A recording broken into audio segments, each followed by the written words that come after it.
From KETK, you're watching East Texas Live.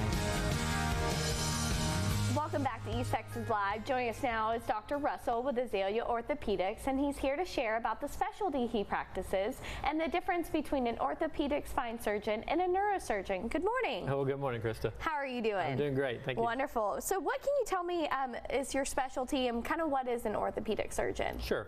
Well, orthopedic surgeons in general focus on the musculoskeletal system. And so all the bones in the body below the neck, basically below the skull, excuse me. So basically every bone in the body that doesn't involve the skull is what we focus on. And so you know, you have subspecialties in foot and ankle or hand or spine, which is what I do. I'm a spine surgeon basically. Okay, so what makes a person a candidate for a neck or a spine surgery to be able to come see you? So the most common thing we see is people that have pinched nerves, and there's two basic ones. There's a pinched nerve which is called a peripheral nerve, which is going down to the body. It can be going down the arm or going down the leg. And so most of the cases we do are taking pressure off of those nerves. Now it may also involve something that's unstable, like in your low back you can have a slipped vertebra or one vertebra slipped on another vertebra. And so in those cases we not only take the pressure off the nerves, what's called a decompression, but we also fuse them. So it's basically two things. We're taking pressure off nerves, and then if there's any instability, we're fusing the bones. And so that's what we do as orthopedic spine surgeons.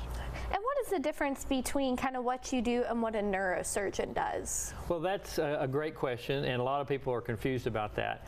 30 to plus years ago, there was quite a bit of difference in what we did. Most neurosurgeons at the time would decompress the nerve, but they wouldn't do a fusion. Or a orthopedic surgeon may fuse but not take pressure off the nerve. But as it evolved, both specialties in spine came to doing basically the same things. The difference would be in the background. So a neurosurgeon basically goes and does a lot of brain surgery, but they also do spine surgery. An orthopedic surgeon would train doing trauma of the musculoskeletal system, but then specialize in spine surgery. But in the end, I have great collaborators in the neurosurgery community here in Tyler, wonderful surgeons, and a lot of times we go back and forth, help each other out in certain cases, and for the most part, do the same thing. Well, I'm sure you've seen a lot over your career, and the differences in technology from then until now. Kind of how has that technology evolved to be able to help you guys do what you do better? Sure. Well, there's two sides to that as well, Krista. Number one, on the diagnostic side. So the incredible advances in MRI technology, CT technology, etc., has allowed us to be so more specific about what the palatology is. And so we can be more specific and precise in our surgeries. So in that case, we can be more minimally invasive. So if we know exactly where the herniation is in the low back, per se, we can use a tube in a very minimal technique to go in and spare all the muscles and take the pressure off the nerves without cutting much of the muscles, etc. So the advances in MRI technology and in imaging have allowed us to be more precise and minimally invasive in our surgeries.